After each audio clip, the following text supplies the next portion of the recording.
privadas ligadas à saúde.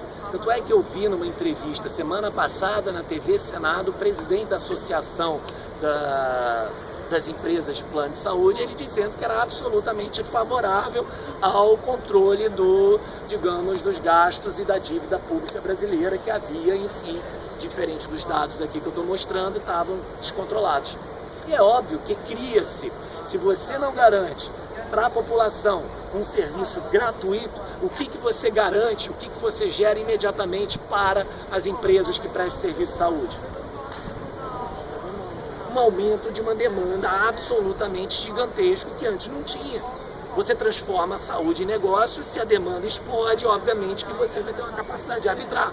Só que como eu discuto com vocês, com alguns de vocês lá em EPI, se você mercantiliza a serviço de saúde, na verdade não é uma mercadoria igual, digamos, uma prestação de um serviço que, digamos, você deixa de fazer, não tem problema, não tem efeito sobre a sociedade. Agora, se você deixar de prestar saúde para uma parte da população que não tem a renda necessária para pagar aquilo tem um efeito social absolutamente perverso naquele processo.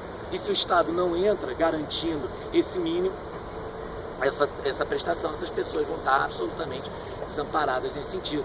É a mesma coisa que educação.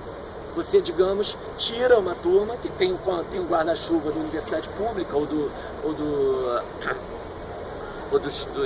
das escolas, em termos gerais, estabelecendo esse teto, não pode, a cobertura fica comprometida a prestação desse serviço, obviamente vai ter uma turma que não vai ser atendida nesse sentido. Agora, quais são as outras iniciativas que têm ocorrido no período recente, que esse governo vem tocando? Por exemplo, coisa de 2 semanas atrás, de 2 semanas para cá, pelo menos do que eu fiquei informado, o Banco do Brasil definiu que vai fazer um corte de 400 agências, vai fazer um plano de reestruturação. 400 agências ou 406 agências vão ser fechadas do Banco do Brasil.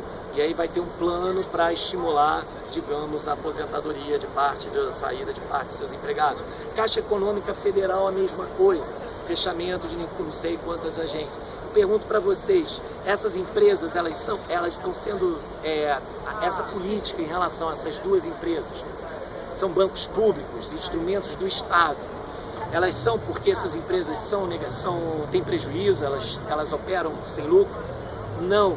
O lucro da Caixa Econômica Federal, lucro líquido,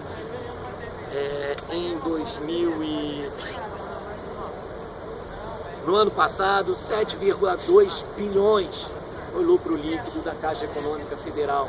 O Banco do Brasil não opera no vermelho também. A racionalidade aí começa uma espécie de um jogo de comunicação em que vende-se uma ideia que é um descontrole do gasto, um descontrole dos instrumentos do Estado, das estatais, que está tudo patrulhado e que, digamos, isso tem gerado um problema para a atuação desses setores. Quando você olha a dívida, olha o gasto público, isso não acontece, como a gente viu, como também do ponto de vista do lucro dessas empresas, no caso do Banco do Brasil e da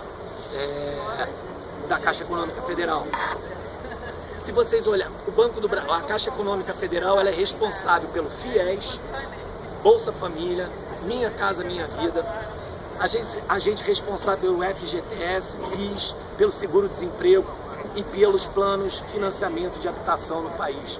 O Banco do Brasil é responsável pelo crédito agrícola, 60% do crédito agrícola desse país, todos os programas de atendimento à família, tanto o financiamento da pequeno produtor quanto do grande produtor, passam pelo Banco do Brasil.